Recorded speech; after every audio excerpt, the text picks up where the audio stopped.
ትላንትና ምሽት 9 ጨዋታዎች የተደረጉበት የአውሮፓ ቻምፒዮንስ ሊግ ጨዋታ እንደ አርሰናል፣ ፓሪስ ሴን ዠርመን፣ ቦሩሲያ ዶርትመንድ ያሉ ቡድኖች አሸናፊ ሲያደርግ በተቃራኒው ደግሞ እነ ባርሴሎና እና ማንቸስተር ሲቲ አቻ ወጥተው እንዲያጠናቀቁ ምክንያት ሆኗል። ባርሴሎና እንግዲህ ትላንትና ተሸንፏል። አርሰናል በድል ጉዞ ተጉዟል። ሁለተኛ ጎል አስቆጥሮ እንደ ሳልማሜሱ ጨዋታ ሁሉ በኤምሬትስ አሁንም ደግሞ ጎል ሳይቆጠርበት ወጥቷል።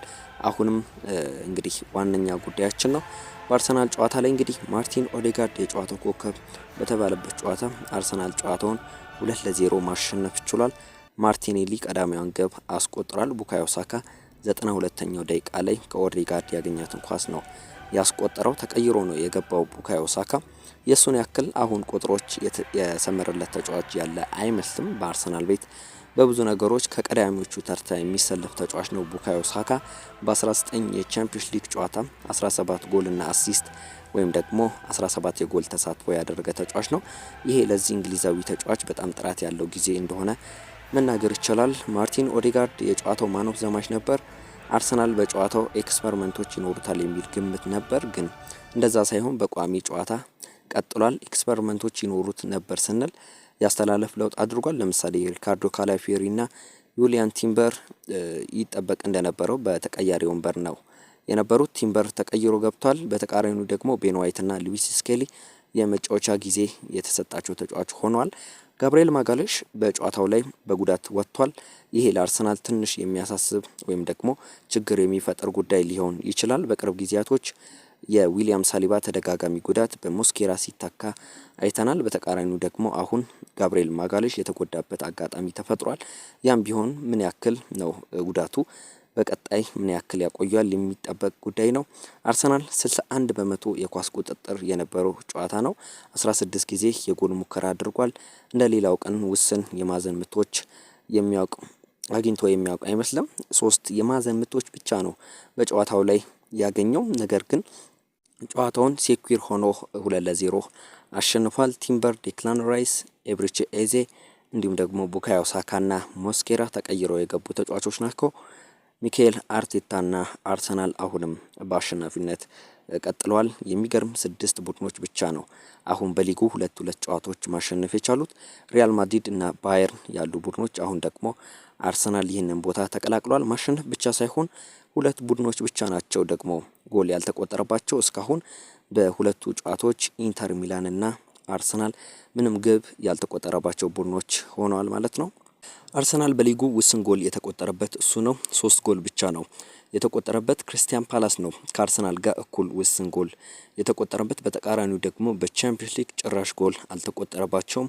አሁንም የመከላከል አደረጃጀቱ በአርሰናል በኩል ከየትኛውም ቡድን በላይ ፊት ለፊት የሚያስቀምጠው ነው። በማጥቃቱም እየተቸገረ አይደለም። እርግጥ ነው ቪክተር ዮኬሬሽ ጎሎችን እያስቆጠረ አይደለም። ለምሳሌ ማርቲኔሊ 12ኛ ደቂቃ ላይ ያስቆጠራት ኳስ ቀድሞ ማስቆጠር እየቻለ የዮኬሬሽ ኳስ ትቆጠር ይሆን ብሎ ሲጠብቅ ያስተዋልንበት የጨዋታ ምሽት ነበር። ያም ቢሆን ግን በመጨረሻም ጨራሹ ራሱ ጋብሪኤል ማርቲኔሊ አስቆጥሯል ማለት ነው። ቪክተር ዮኬሬሽ ለማስቆጠር ከጎል ጋር የማገናኘት ጉዳይ ፈታኝ ሊሆን ይችላል ለአርሰናል፣ ግን ደግሞ መፍትሄ ያጣሉ የሚል እምነት የለኝም። በቀጣይ እንደሚያስተካክሉት ማሰብ ይቻላል። አማካኝ ክፍሉ ላይ ትላንትና ማርቲን ኦዴጋርድ በተለይም የጨዋታው ጥራት ታይቷል። ለዛም ነው ማረጋገጫ የጨዋታው ኮከብ ሲሰጠው አስተውለናል። የመጨረሻ ኳስ አቀብሏል። ልክ እንደ ባለፈው ጨዋታ ለጋብሪኤል ማጋሌሽ እንዳቀበለ ሁሉ ኮርናን እንዳሻማት ሁሉ ዛሬም ሁለተኛ ጎሉን 92ኛው ደቂቃ ላይ ለቡካዮ ሳካ አመቻችቶ አቀብሏል ማለት ነው። አሁንም ማርቲን ኦዴጋርድ በጥራት እየመጣ ይመስላል። የኤብሪች ኤዜ ጫና መኖር ይሁን ወይንስ ደግሞ ሌላኛው የተሻለ ማርቲን ኦዴጋርድ ተፈጥሯል። በቀጣይ ጨዋታዎች ብዙ ምላሽ እናገኝበታለን። ግን ከ1 ዓመት በፊት የነበረው ማርቲን ኦዴጋርድ በጣም በድንቅ ነበር የምናውቀው። ያ ተመልሷል። እንግዲህ በርካቶች በትላንትናው ጨዋታ ኦዴጋርድን እያደነቁት ይገኛሉ። አርሰናል በኦሎምፒያኮስ ጨዋታ መወሰን ሊያስቸግር ይሆናል፣ ግን ደግሞ ቡድኑ ጥራት የነበረው እንቅስቃሴ አድርጓል። ተጫዋቾቹ ተረጋግተው ነው እየተጫወቱ የነበሩት። 61 በመቶ የኳስ ቁጥጥር ነበራቸው። የፈለጉትን አይነት ፖሴሽን ተጫውቷል። እንደተፈለገው ከኳስ ጋር ቆይተዋል። ከዛ በላይ ጎል ማስቆጠር ችለዋል። እንግዲህ ግብም አልተቆጠረባቸውም። እንግዲህ በትላንትናው ጨዋታ 2 ግብ ብቻ ነው ያስቆጠሩት። ከዛ የበለጠ 1 2 3 ግቦችን መጨመር ይችላሉ። ጣጣቸውን የጨረሱ እድሎችን አግኝተው ነበር፣ እነዛን መጠቀም ሳይችሉ ወጥተዋል። ኢቭን ለማርቲኔሊ ለመስጠት የሞከረው አንድ አጋጣሚ ኳስ የትሮሳርድ ጨዋታ ላይ ጥራት መቀነስ የሚያረጋግጥ ነው እና ምናልባትም ትሮሳርድ ከዚህ በተሻለ ከፍ እንዲል ይጠበቃል። አርሰናል ግን እንደ ቡድን በደንብ ከፍ ብሎ የተጫወተበት ጨዋታ ነበር። ቤን ዋይት መጠነኛና ለዘብ ማለት ወይም ደግሞ በአቋሙ በጥራት ላይ አለመገኘት አስተውለንበታል። ተቀይሮ ወጥቷል። በርካታ ደጋፊዎች ይህንን ሀሳብ የሚጋሩት ይመስለኛል። ቤን ዋይት አሁንም በቲምበር እይታ እንግዲህ በቲምበር ሚዛን ላይ ጥሩ ያልሆነ ተጫዋች ነው። እናም ከዚህ አድጎ ተሻሽሎ እንዲመጣ ብዙዎች ያስባሉ። የትናንትናው ጨዋታ በመጠኑ ያጠቆመን ይመስላል። ዩሊያን ቲምበር እንግዲህ ተቀይሮ ገብቶ ራሱ ድንቅ እንቅስቃሴ ሲያደርግ ተመልክተናል ማለት ነው። የትላንትናው ጨዋታ እንግዲህ ከሞላ ጎደል ጥሩ ጨዋታ መጫወት ችሏል ማለት ነው አርሰናሎች። የጋብርኤል ማጋሌሽ ጉዳት ግን ሌላኛው ትልቁ መወያያ ጉዳይ ይመስላል። ቻምፒዮንስ ሊግ ቀጣይ ከኢንተርናሽናል ብሬክ እና ከሳምንታት እረፍት በኋላ ዳግም የሚመለስ ይሆናል። አርሰናል አሁንም በከፍታ እንደቀጠለ መናገር ይቻላል። ከምንም በላይ ግን አርሰናል ማጥቃቱና ማስቆጠሩ ብቻ ሳይሆን ጎል እየተቆጠረበት አይደለም።